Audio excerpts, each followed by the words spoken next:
everybody. My name is Kealy Spring. I'm a licensed marriage and family therapist in the state of California. And this is my podcast, Therapeutically Aligned, where I interview clinicians all across the country that are doing unique, interesting, and amazing work. And to that end, today I have Chela with me. And Chela, I will turn it over to you here in just a second. Could you just please, maybe for the audience, introduce yourself, the niche that you work with, where you're located, kind of like basic logistical questions about your practice? Okay, thank you. Hello, everybody. Thanks for having me.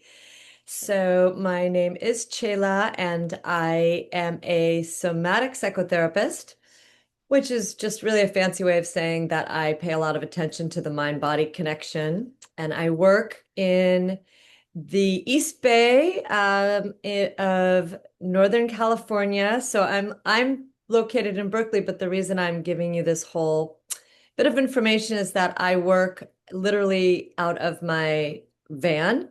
So I meet Okay. clients. So I'm not always in Berkeley where I live. Sometimes I'm in different parts of the East Bay or the Bay Area in general. So I meet my clients where they're at, literally.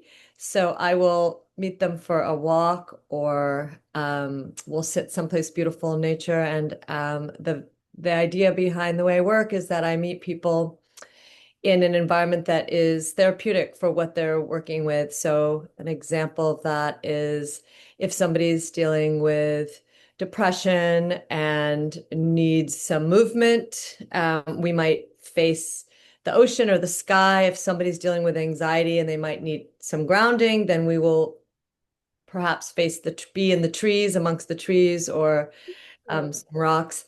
And most of my work has been doing grief work. So I also work for hospice where I've been working there for the past 12 years. So doing bereavement work. Mhm. And you're mostly working with individuals, not couples or I families. do I do individuals and I run a lot of groups. Ah, So I run grief groups and I work with individuals, yes. And I have done a lot of work with teenagers also in the schools, in high schools and in middle schools, mostly in high schools. okay. All right. Yeah, Mhm. so Shayla and I actually met at a conference back in, I want to say like May. I think it was in May.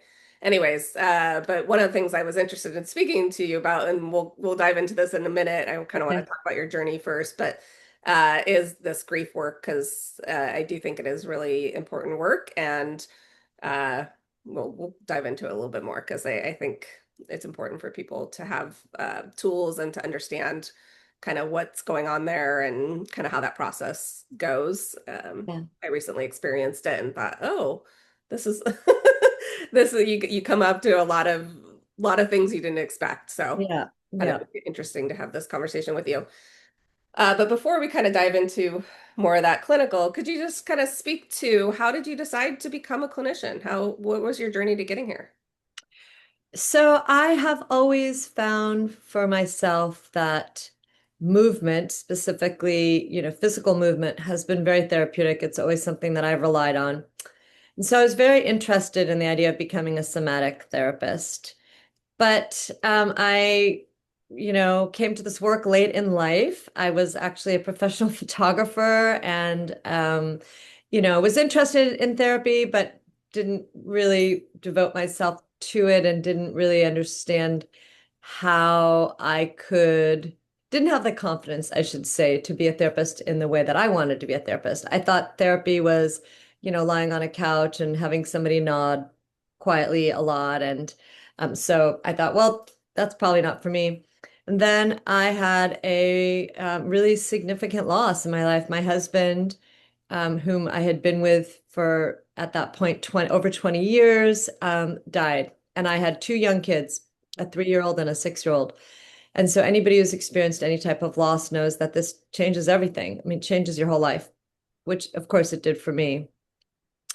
So then it became something that I wanted to, as opposed to having this tragedy sort of define me, like this horrible thing that had happened to me, I wanted to take what had happened to me and use it in a way that was beneficial, which sounds sort of strange, but I really felt like, well, you know, I'm surviving. I won't say I survived. I'm still surviving this event. And I felt like, well, if I can transform it into something useful, that's the best thing I can do. And so I went back to school. I was in my 40s. I was in my early 40s when I went back to school, got my degree, got licensed, and then started doing grief work. Actually interned at hospice right off the bat. Wow. Wow. Yeah. Wow. I'm sorry for your loss, but Thank you. Thank you. I appreciate the journey though, because I think it is something that is very powerful and human, right? Yeah. all experience it at some point. Yeah. We're all going to experience loss. It may not be the death of a loved one, but we all have some experience with loss, right? Yeah. Yeah. So what do you enjoy or like about the work that you do? Well, specifically grief counseling, and we call it grief counseling. I often say I'm a grief counselor, not a grief therapist. Mm. We can talk about that more later. Sure, The yeah. difference and why. But what's so, dare I say, beautiful about working in the grief world is that I'm not dealing with pathology necessarily, right? This is a natural process. There's nothing wrong with you. And, not that I don't also have clients that are also struggling with other things. And there's plenty of trauma, and there's plenty of people that come to me that, were struggling with something major before they had a loss.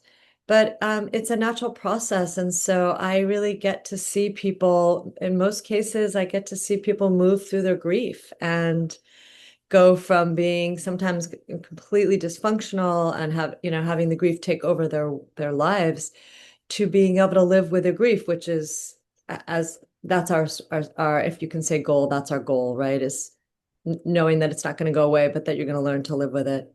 So it's really rewarding Mm. in that sense. And then also sort of my tagline, I tell people, I'm at the cocktail party and, people ask me what I do and I say, oh, I'm a grief counselor. And they slowly back away from me like, scary. And I want to call, hey, come back. It's all about love, right? I mean, Uh, it often is, the reason that we're hurting so much, the reason that we're grieving is that we were connected to somebody, we love somebody, even when it's complicated. yeah. So I guess that's the answer to what I love about doing this work. Yeah, it's beautiful. Um, so we're going to dive into modalities and kind of ways in which you do this work, but maybe since you brought it up, why do you call yourself a grief counselor versus a grief therapist? Therapist. What is the difference? Well, so one of the reasons I do it is that I feel like I want people to understand that it isn't a pathology, right? There's nothing wrong with you. Your grief is what happens after loss. And so by saying you're a counselor, I think it removes a little bit of that stigma that we still kind of have, like, well, you go to therapy because something's wrong. I have a lot of clients. I would probably say most of my clients have never been in any type of therapy before. Uh-huh. And sometimes therapy is not accessible to everybody. And so counseling is something that people I think feel often more comfortable even just hearing the word. Mm. And yeah, I think the main reason is that it removes that piece. I'm famous for sort of talking myself out of work all the time because I tell all my clients that not everybody needs therapy. Everybody needs something that's therapeutic, but Mm. that's not necessarily therapy. hmm hmm Yeah. Well, so to that end, what kind of modalities and like how do you work with somebody who might be going through this process? Like what is the kind of way in which you do this work? How do you do it? Right. So I mean, that's a question that I could answer in so many different ways, but I think really the most important thing to say about grief counseling is there's a lot of companioning, there's a lot of being with, there's a lot of holding space, hmm there's a lot of, just normalizing your experience. There's a lot of, no, you're not crazy. Yes, that could be a reaction to grief. hmm Um, and so maybe that's also one of the hardest things is sometimes feeling like you want to do something, you want to Mhm. fix, you Mhm. want to change, you want to make better, when a lot of it's just being with and sitting and letting people be in this space and feel what they need to feel. And the other piece of that is not running away and not being horrified. You know, being able to sit with pain is really challenging. Yeah. Being able to sit with somebody who might be wailing is really hard sometimes. And our job, I think, is to hold that and to show with our bodies and our, and in all the different ways that we can, that it's normal, that it's okay, that there's nothing wrong. Yeah. Yeah. Yeah, that resonates a lot. So I'll just briefly say, so last year I lost my cat who he was 17, and it was eye-opening to me because there was this judgment that I was upset about my cat, Right? that I got loud and clear from people. I got a lot of people I mean, there were some people that were amazing and wonderful and showed up in brilliant, lovely, supportive Yeah. ways, truly. And then there were a lot of people that wanted to say, oh, he was old. Right. What are you going to do fun this month? Like, what do you guys, Right. like, everybody wanted to pivot me to, let's just Feel talk about better. something fun. Yeah. Like, let's not get over this. Let's move on Right. kind of thing. And it was a bit shocking because I will say that, like, going through, at the time I was counseling a client of mine who had unexpectedly lost her father and her dog within like a month of each other. And there was this kind of parallel process where, you know, Absolutely. I remember talking to her and just, being like, just focus on the basic needs. She wasn't eating, all those kinds of things. And then when I went through it, I remember I was just in shock. People gave us food and stuff, but I didn't have an appetite. I just like everything just kind of, your body just kind of goes into this like almost survival mode.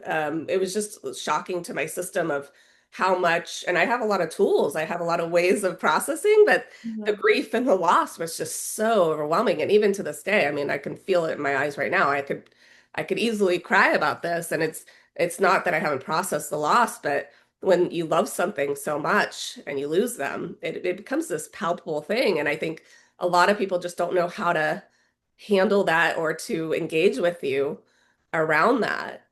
So to that end, I mean, I'm wondering, are there things that you tell people on how to kind of navigate like the outside world's experience of you, or, the kind of, Yeah. like, again, I felt pressured to like move on, stop talking about Right. like Right. these, Yeah. Feel better. yeah, Yeah. exactly, exactly. Well, first of all, I'm sorry for your loss. What's your kitty's name? Sawyer Sawyer. Yeah. is cute. Um, yeah, I just want to tell you what I tell a lot of my clients, which is that I can still cry about my dog that died 16 years ago now. Hmm. And for so many reasons, but it's a very significant loss to lose a pet and to lose this part of your family. And I think the first thing I would tell you, and that I tell a lot of my clients is, yeah, our culture does a really bad job of holding space for loss and for grief. And it comes, I think, from a good place. I think people's hearts are in the right place. They want you to feel better. So they'll come up to you like, come on, let's go but actually the way to get through, and we are very careful to use the words through as opposed to over, Hmm. right? Because we don't get over our losses, but we get through the grief. We get through our life, our days, and we learn to live with that. There's always going to be a place.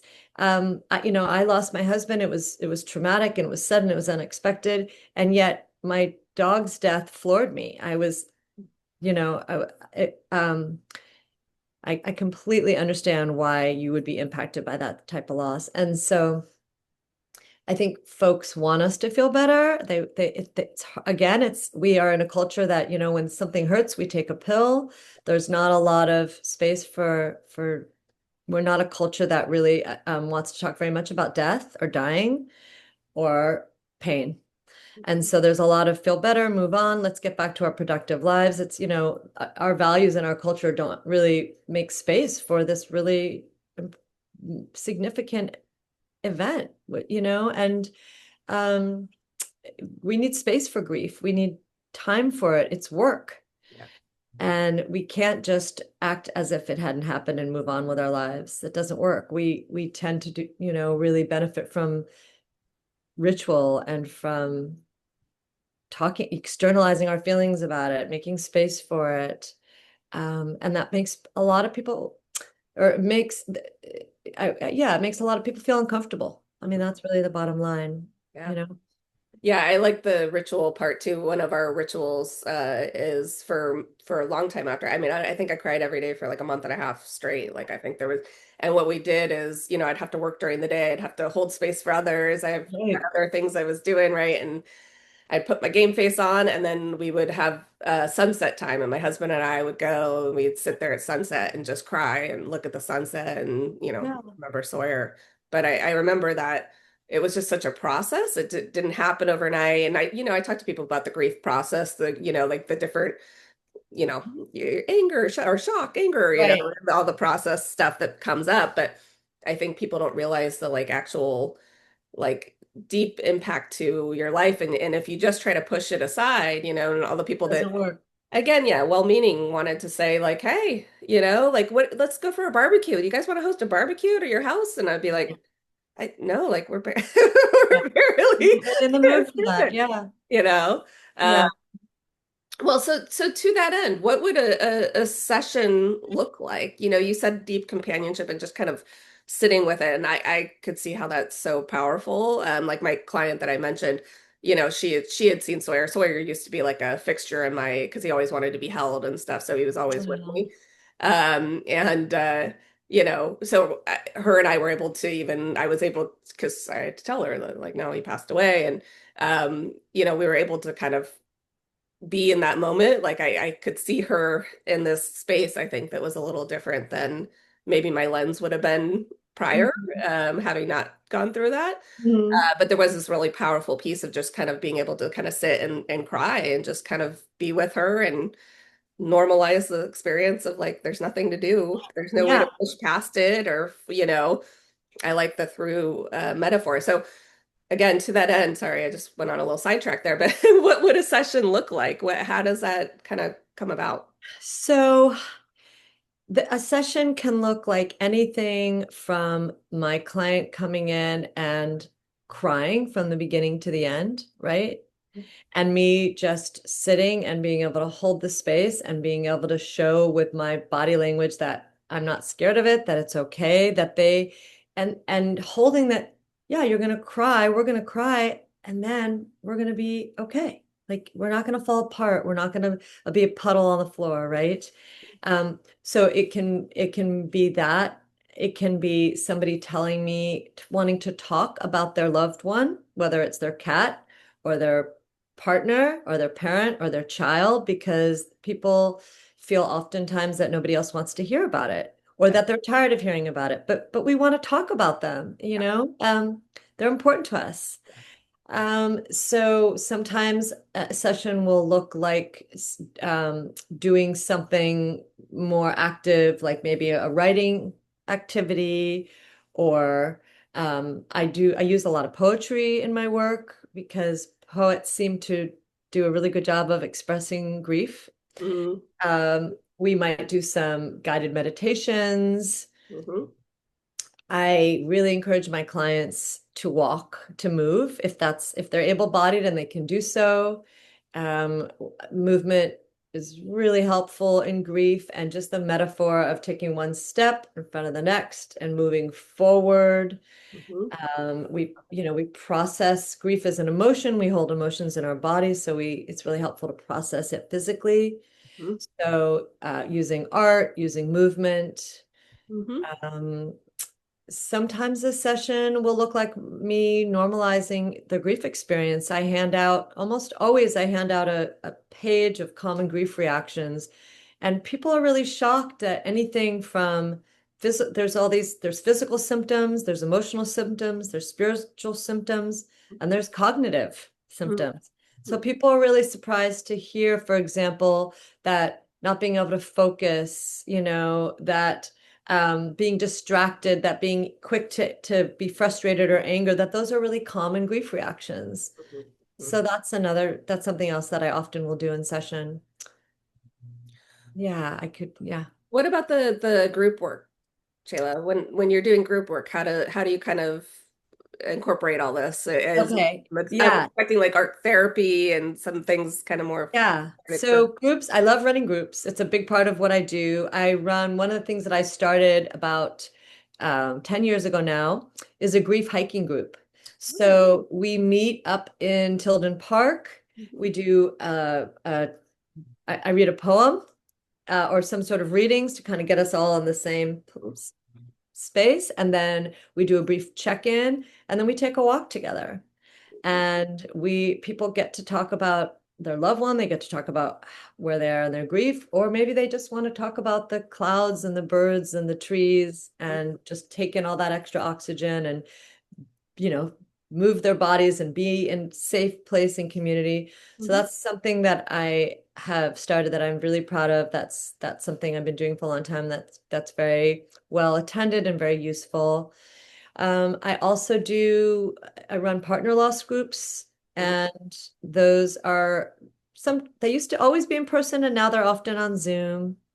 But that's another time when people just normalizing the experience, hearing of other people's experience and how they're coping, and what do you do with their stuff, and you know, um, how do you answer the question, "How are you?" And you know, wanting to talk about things that a lot of people don't want to talk about. So maybe the actual death itself, maybe it was we want to think of death always as this beautiful, peaceful experience, and sometimes it is, but sometimes it's not. Yeah. And so we want to talk about the feelings of maybe having to put down a pet or having to hold someone's hand as they transition, or the trauma of hearing that, the shock and trauma of hearing that somebody's been killed, suddenly and unexpectedly.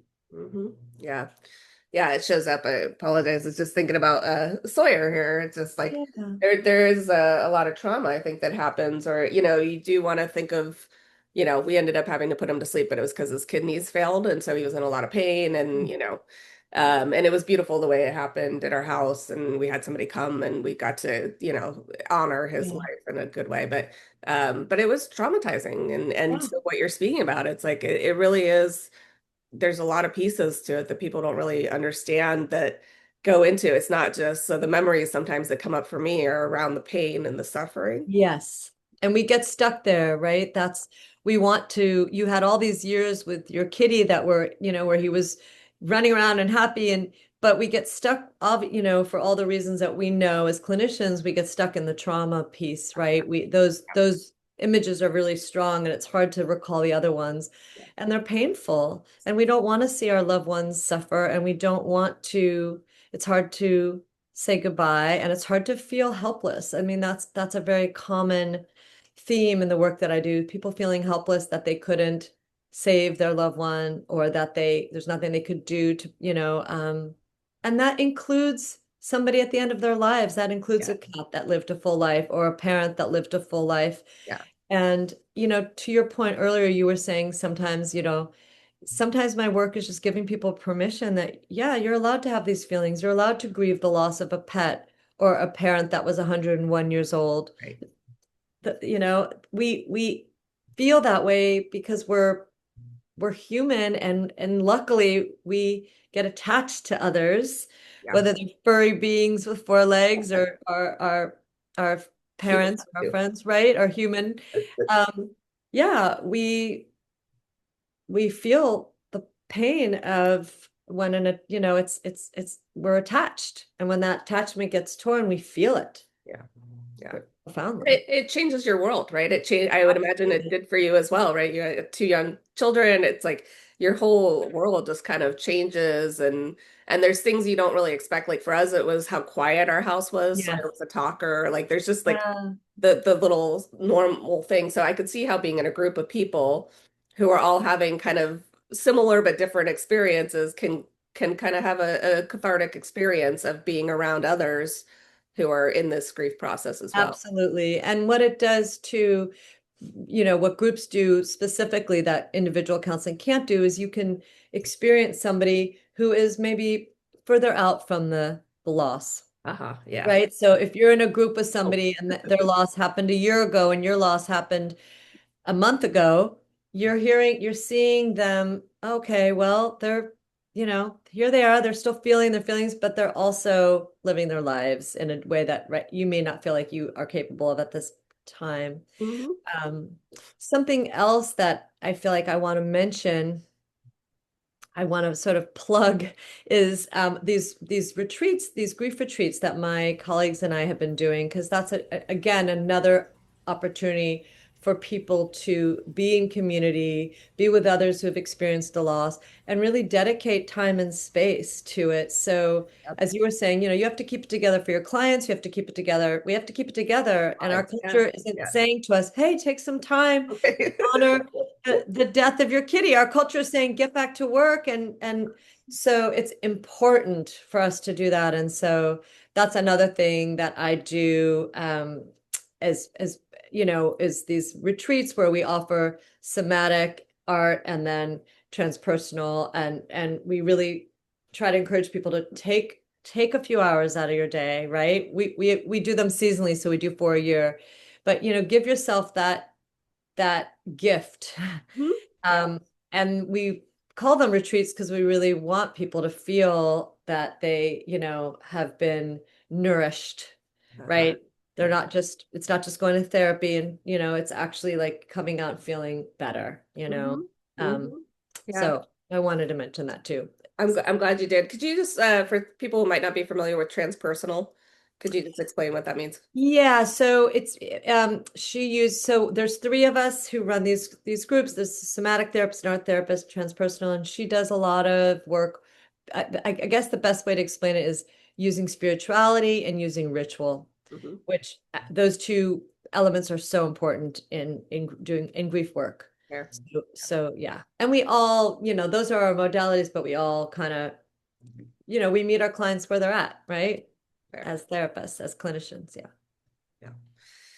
I love it. I love it. Well, okay, so it's kind of pivoting a little bit, but like adjacent here. Are there Yeah. things that surprise you about the work that you do? Mm, I'm constantly surprised. And I think um, one of the things I also love about doing the work that I do is that, the only thing that my clients have in common is that they've lost a loved one. Mm. So I get to work with people from all backgrounds, of all ages. And so I get to hear people's stories, I get to be let into these worlds.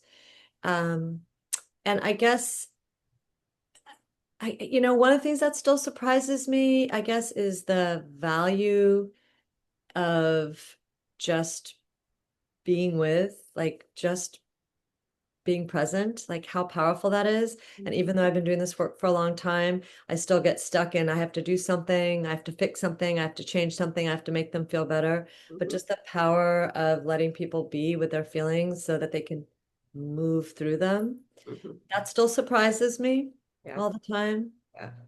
Um, So yeah, Yeah. I I love that answer. I always speak with people because people are really good these days about compartmentalizing. Like if yeah, I'll just push it aside, push it.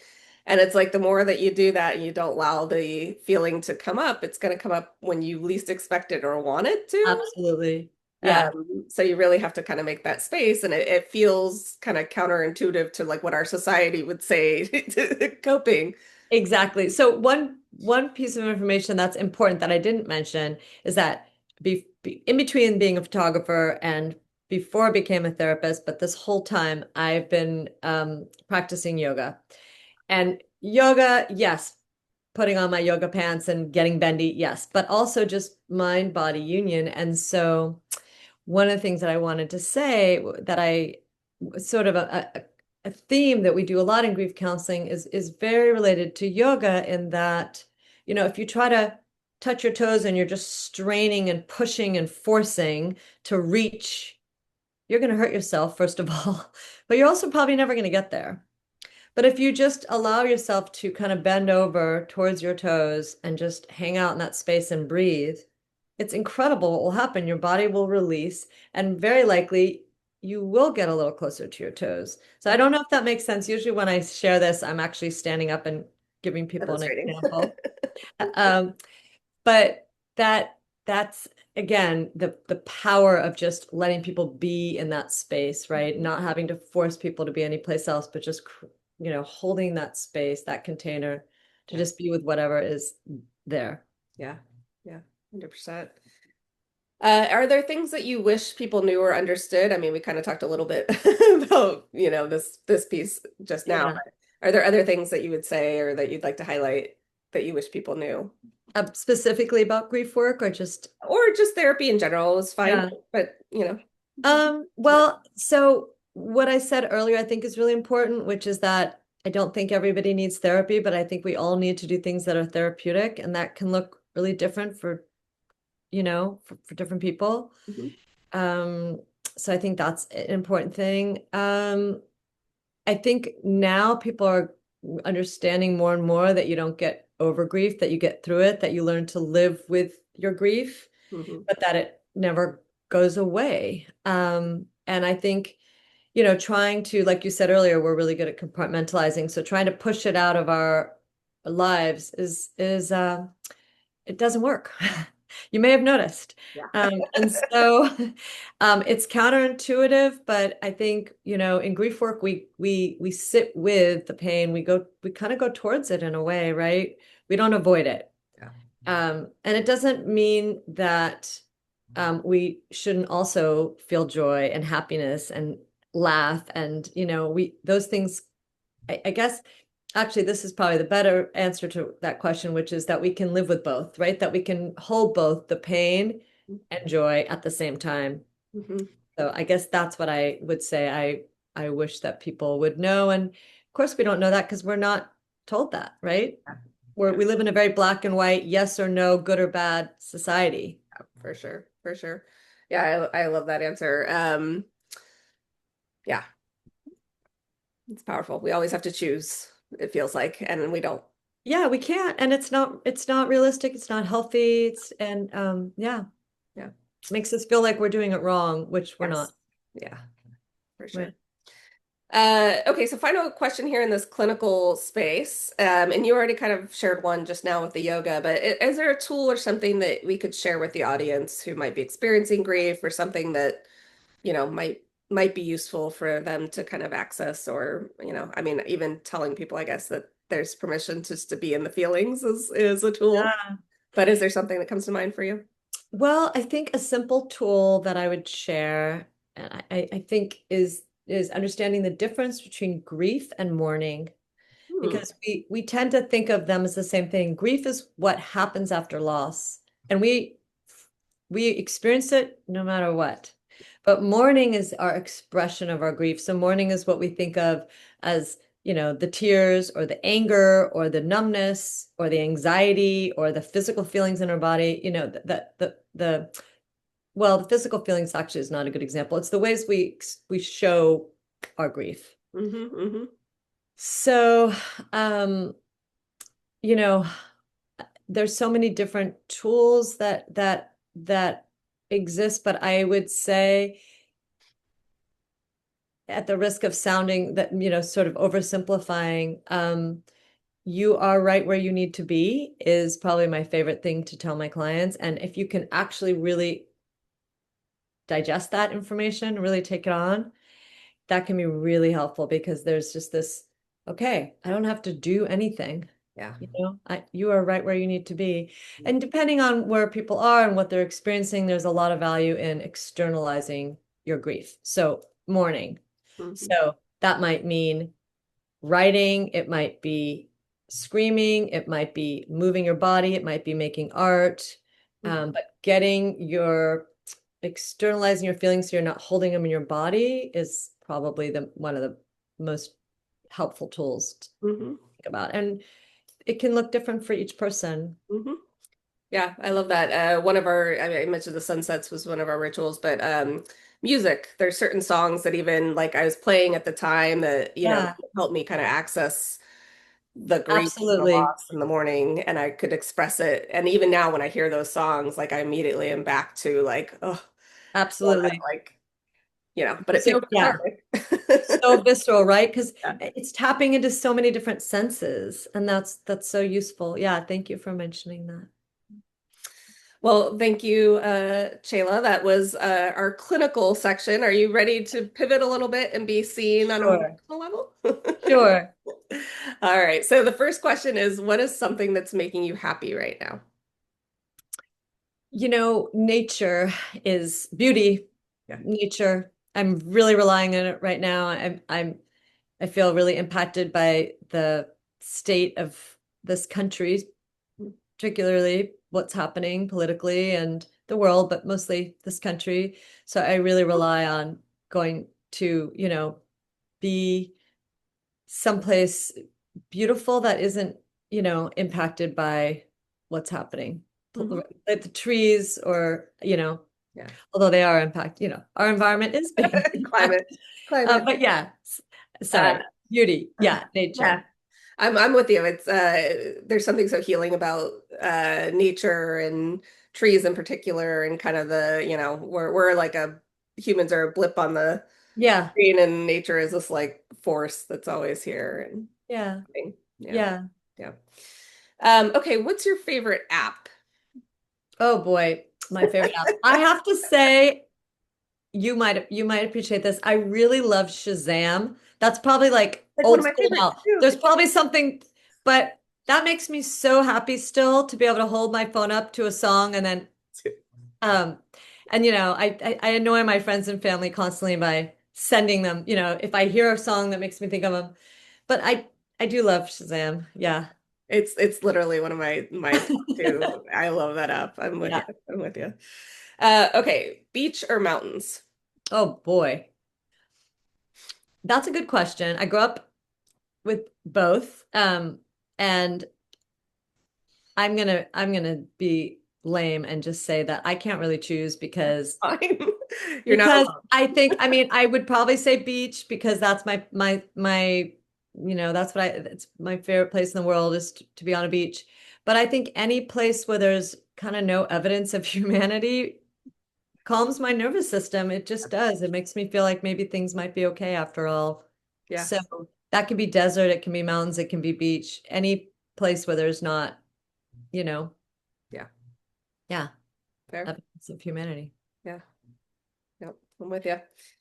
Okay, what is one thing that movies never get right? Movies. Yeah. What do they always get wrong? Oof. I mean, besides everything. Right, I don't know. I don't know.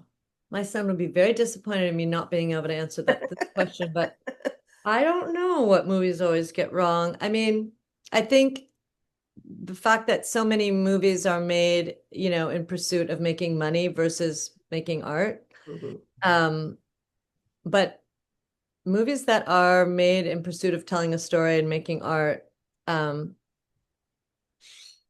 you know, their stories, they're always gonna be a certain perspective. Mhm. I'm not sure that we can ever get it 100% right, for everybody. There's always gonna be, Yeah. somebody who really connects to some way of telling a story or some visual and someone who isn't. Mhm. So I guess that's a little bit of a cop-out answer, but No, no, no. I think it's fair. I think what you're saying too is like there's a little bit of like the formulaic when it's just kind of like this is the, type of right, story and you know what to expect. And by the end, right. my husband sometimes will be like, seriously, Keely? Because I'll be like, it was that guy. That guy did it. And he's like, what? And I'm like, oh, because it's obvious. Like that little thing was the cue and it's following the normal pattern. And And yet it's funny because again, this is my older son, he's really into movies. He loves horror movies, and one of the reasons he loves horror movies is he loves the predictability of it. Like he feels like he can tell, which, is sure, really interesting to me because so yeah, I think everybody to gets each their something. own. Yeah, I'm somebody who is I'm not like you at all. I'm always like really like, oh wow. I'm a very easy audience, very easily entertained. Very gullible. Not somebody who guesses the ending always at all. Fair enough. Okay, next question. What is the best way to relax for you? For me, generally submerging in warm water is the Ah, best way for me to relax. And hmm it's for me, I'm lucky enough to have a bathtub, so it's actually accessible. I can actually do it. Yeah. But yeah, usually relaxing involves heat for me. Uh-huh. Fair. Fair. Hmm. Dream trip location. Is there anywhere you'd like to go see? Oh boy. There's so many places I'd like to still go in this world. And for me, really, a dream vacation is anything from just being someplace really beautiful and, d walking on the beach and just being immersed in beauty to like incredible adventure. Some of my favorite trips have been really adventurous, not Hmm necessarily relaxing. Uh-huh. Yeah. So I really love both. I again cop out, but I can't really, there's not really one place specifically. There's so many places that I'd still like to go. But I will say one of the ingredients for me is warmth, and another thing that I'm very motivated by is food. So some place that has food that interests me and hmm where there's warmth, those are things that definitely attract me. Fair. Solid thing to go towards. Yeah, and yet I've never been to either Iceland or Scotland, and both of those places I've heard are beautiful, and so Mhm. I'm not opposed. Yeah. Yeah, fair. Okay, what advice would you give your younger self? Mm, well, that um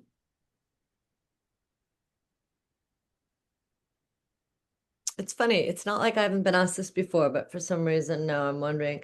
Well, it's funny how far back do we need to go, right? To our 20s, to our teenage selves, to I our was child I yeah, I more formed this in my mind about like the younger self, like kind of the formative, high school, child. Oh, high school. um, junior Hmm. high school years. But some people have answered along the Right. lines of like college or whatever. I think it's all fair game. It's just Right. Well, probably the thing that I would say to myself that I think is one of the best things about getting older is that, people don't really care that much about what you do or say, right? I mean, it's how you make people feel, there's that beautiful Maya Angelou quote. So, um, to not worry so much about what people think mhm, about you, to not worry so much, yeah, to just, just be. just move from your heart, do things from your heart, Mhm, be a good person. And so, not everybody's gonna like your style, or not everyone's gonna like you, or not everyone's gonna connect, but that's okay. yeah, yeah. Love it. Uh, okay, out of the four seasons, which one's your favorite? Mm, see, these are I mean, I can tell you my least favorite is winter. Surprise. Cold. I love summer, like real summer. Like I love being warm and being hmm able to swim and but living in the Bay Area, it's Kind of confusing. fall. Yeah, summer doesn't. So fall here is I love it. I love autumn. I love the beauty of autumn and spring. Yeah, So I'm gonna cop out again and say I think three everything out of except for four. winter. That's fair. Fair enough. Okay, so we've only got three more questions here. The first of them is, what would be the worst superhero power to have? Mm. I mean, I don't have any desire to be invisible, for example. I don't think that's that helpful. That's fair. Just Um, always lurking around, yeah, nobody seeing you. yeah. I don't want to be a superhero. I don't want that responsibility. Yeah, fair. I will tell you that I don't think anybody said invisible yet, although I agree with you. I think all superhero powers could go bad, right? That Mhm. said, the number one for clinicians so far has been mind reading. Oh, that's funny. I Clinicians didn't are even think like, about no. that. Yeah, I don't want that. Cool. I don't want that. Yeah, Mm-mm. No, yeah, thanks. yeah, for sure. Okay, what's an animal that resonates for you? Mm. Well, you know, I love dogs, and I've always had dogs in my life. I've got my little tripod dog right now, lying right next to the heater. Um, I think I feel them, connected to them because I've been the closest to them, Fair, you know? fair, yeah. Yeah. Okay, so final question. When you look back at your life, what do you hope you'll be able to say about it? Mm. Big question for somebody who does hospice and I grief. know, but yeah, of course. I think about these things a lot. I hope that people feel that um I made a difference in their lives, that I loved and that I was loved. I mean, in the end of our lives, that ends up being all that matters. And all of our amazing accomplishments and how much money we have and what books we wrote and matter not at all. What matters is like the people that we loved and who loved us. So I yeah, that's what I hope for at the end of my life. Yeah, very true. Very true. Well, thank you, Chela. You are officially seen. Thank you so much. And thank you so much for taking the time to speak with me today. Is there anything that we didn't cover that you want to make sure the audience knows? I mean, we did cover the groups and things like that, but is there anything else that not so much? Yeah, that's it. Thank you so much for making time for this and making time for me. Appreciate it. Yes, my pleasure. My pleasure. And for anybody listening or watching, I will include Shayla's information. So if you want to reach out, you'll be able to reach out directly. And thanks again. You're welcome.